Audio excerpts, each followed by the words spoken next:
प्यारे देशवासियों, नमस्कार। किसानों की पीड़ा का नज़दीक में कोई अंत नज़र नहीं आ रहा है।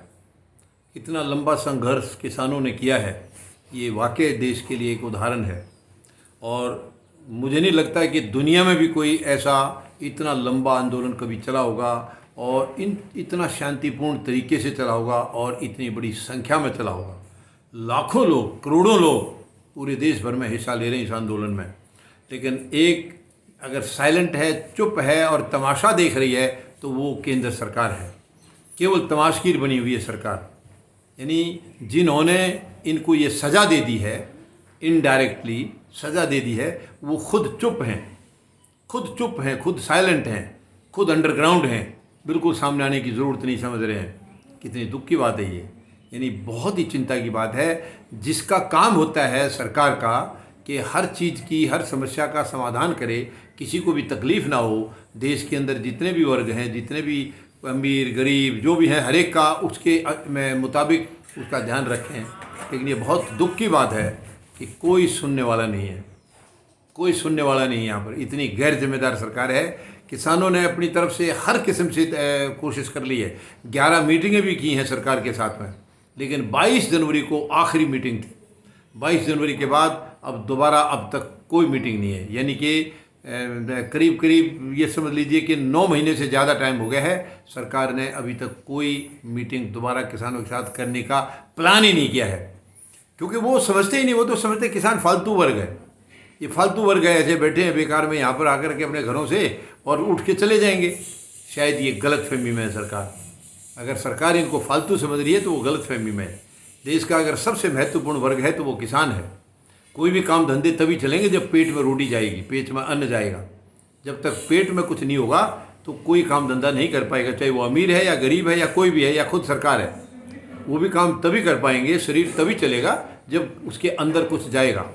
और वो अंदर जाने वाली जो चीज़ है वो किसान पैदा करता है। ये इनको एहसास नहीं है शायद इस चीज़ का बिल्कुल भी सरकार को एहसास नहीं है कि जो पेट में डाला जाता है, भूख जिससे मिटती है, वो अन्न है। और अन्न को किसान पैदा करते हैं और किसान को ही ये ख़त्म करने पर तुले हुए हैं। जो इनका पेट भरता है ये उसी को आज बर्बाद करने के लिए पूरी प्लानिंग बना रखी है सरकार ने। कितनी शर्म की बात है। और वो भी किसके लिए? देश के लिए नहीं, केवल 3 उद्योग घरानों के लिए। अगर देश का कोई भला होता हो तो किसान कभी पीछे नहीं रहेगा। किसान अपनी कुर्बानी के लिए खुद तैयार रहता है, हमेशा तैयार रहता है देश की भलाई के लिए। लेकिन ये देश की भलाई के लिए नहीं है। ये जो कानून बनाए हैं ये 3 उद्योग घरानों की भलाई के लिए बनाए हैं, केवल उनको आबाद करने के लिए, उनको भारतवर्ष का, पूरे देश का मालिक बनाने के लिए और किसानों को उनका गुलाम बनाने के लिए। यानी पूरे किसान इस देश के कंप्लीट सरकार की प्लानिंग है कि पूरे किसान उन 3 उद्योग घरानों के चरणों में नतमस्तक हो जाएं। ये तो शर्म आनी चाहिए सरकार को, ऐसा सोचते हुए भी। किसान को क्या इतना कम आंका आपने? शायद अभी तक तो आपको एहसास हो जाना चाहिए कि किसान क्या चीज़ है। किसान वर्ग कभी किसी के साथ धोखा नहीं करता है, कभी किसी से झूठ नहीं बोलता है जैसे सरकार बोलती है।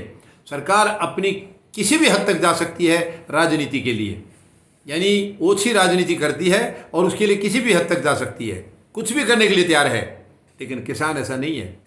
किसान अपने हक की लड़ाई अपनी दम पर लड़ता है, अपने पैरों पर लड़ता है। इनके पैर मजबूत हैं। किसान गिड़गड़ाता नहीं है, इसलिए सीना तान के बैठा है। 11 महीने होने वाले हैं, 11 महीने होने वाले हैं किसान को। यानी कि आप देखिए केवल 2 दिन बचे हैं 11 महीने होने में। आज 328 दिन हो गए हैं। 328 दिन से किसान दिल्ली के चारों तरफ, यानी कि भारत की राजधानी के चारों तरफ बैठे हैं। और वो इस आस में बैठे हैं कि शायद इस गैर जिम्मेदार सरकार को कभी तो एहसास होगा कि ये किसान हैं इस देश के, ये अन्नदाता हैं इस देश के। लेकिन अभी तक कोई ऐसे आसार नज़र नहीं आ रहे हैं। सरकार चुनावजीवी है, चुनाव में व्यस्त है। चुनाव जहाँ की मर्जी हो, चुनाव इनको विदेशों में भी लड़ने की कहें तो ये विदेशों में भी जाकर लड़ लेंगे। चुनाव के लिए इनको कोई परहेज नहीं है, क्योंकि चुनाव के लिए अनाप शनाप पैसा है इनके पास और भी ले लेंगे। कैसे लूटना है इस सरकार से ज़्यादा किसी को नहीं आता। प्रधानमंत्री महोदय को लूटना इतना बढ़िया आता है।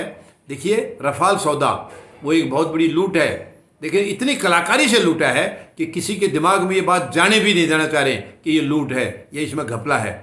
जबकि भारत का इससे बड़ा कोई घोटाला आज तक हुआ नहीं है, कोई भी घोटाला। इससे पहले जो बोफर्स तोप का घोटाला था वो इन लोगों ने कितनी हवाई उड़ाई थी। मैं ये नहीं कह रहा हूँ नहीं था, हुआ था, वो बिल्कुल हुआ था, लेकिन वो बहुत छोटा था, ये तो इसके आगे कुछ भी नहीं है। और ये जो रफाल का जो सौदा है, ये शायद इतना बड़ा घोटाला देश में ना कभी पहले हुआ है, ना ही शायद कभी होगा। मगर बड़ी चालाकी से, बड़ी सफाई के साथ माननीय अदालत से भी इन्होंने न्याय करवा दिया। अब इसके पीछे क्या कारण था, क्या राज था, मैं माननीय न्यायालय के ऊपर कोई टिप्पणी नहीं करना चाह रहा हूँ, लेकिन माननीय न्यायालय से भी इन्होंने क्लीन चिट ले दिया कि इस सौदे में कोई गड़बड़ नहीं है, बिल्कुल सही सलामत सही तरीके से सौदा किया गया है, जो कि ये सच्चाई नहीं है। अब न्यायालय को इन्होंने जो है आंकड़े गलत दिए होंगे, तो न्यायालय क्या करेगा, फैसला कैसे देंगे। इन्होंने आंकड़े गलत दिए हैं, सारे सबूत दिए नहीं हैं, इसलिए फैसला आ गया। अगर सारे सबूत दिए होते तो न्यायालय से ये फैसला कभी नहीं आता। लेकिन ये देश की जनता है, ये फैसला करेगी। देश की जनता है, ये सबूत अपने आप इकट्ठे कर लिए। माननीय न्यायालय को सबूत चाहिए, बिना सबूत के वो कुछ नहीं करेंगे। लेकिन देश की जनता को खुद पता है कि कौन कितने पानी में है, खुद पता है, और ये फैसला खुद करेंगे। अभी इनके भाग्य का फैसला बहुत जल्दी होने वाला है, बहुत जल्दी होने वाला है। इन्होंने जितनी भी गंदगी फैलानी थी वो फैला ली, अब इससे आगे इनको इजाज़त नहीं दी जाएगी। अब ये कुछ दिनों के मेहमान हैं, ज़्यादा दिन नहीं रहेंगे, ये कुछ दिनों के मेहमान हैं। जिसने किसान को 11 महीने बिठा दिया, यानी 328 दिन आज हो गए हैं, 2 दिन बाद 11 महीने हो जाएंगे, और उसको ज़रा सा भी आज तक कोई हलचल नहीं है इनके दिमाग में कि ये देश का सबसे महत्वपूर्ण वर्ग है, वो यहाँ सड़कों पर बैठा है। शर्म आनी चाहिए सरकार को, शर्म आनी चाहिए। लेकिन अब किसानों ने इनका इंतज़ाम कर दिया है कि इनको अब ये उखाड़ के ही दम लेंगे। बाकी सारी बातें बाद में, सबसे पहले सरकार को उखाड़ा जाएगा, ये किसानों ने ठान ली है। धन्यवाद। जय जवान, जय किसान, जय हिंद।